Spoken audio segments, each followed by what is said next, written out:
Hello বন্ধুরা, good morning. সবাই কেমন আছে? আশা করি সবাই ভালো আছে। তো আমিও ভালো আছি। এই দেখো পাবদা মাছ। অনেকে মাছ পরিষ্কার করতে জানে না, শিং মাছ বা পাবদা মাছ বা বোয়াল মাছ। দেখো আমি পাবদা মাছ কীভাবে পরিষ্কার করতেছি। এই দেখো পেয়ারা পাতা, পেয়ারা পাতা সবাই চিনুনি, গয়াম পাতা। এই দেখো গয়াম পাতা, ঠিক আছে। এই দেখো কীভাবে পরিষ্কার করতেছি। এই দেখো গয়াম পাতা দিয়ে একদম সাদা হয়ে যাবে, একদম সাদা।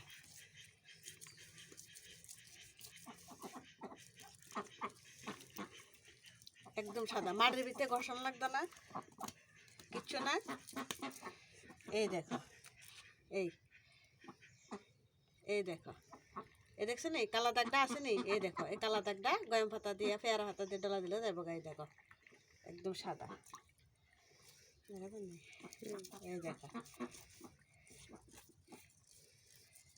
এই দেখো, এই এই মাছটা দিয়ে করতে গেল।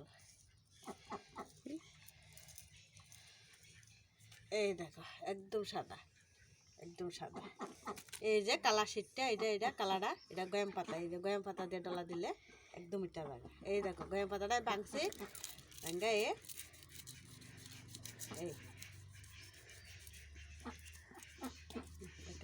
এই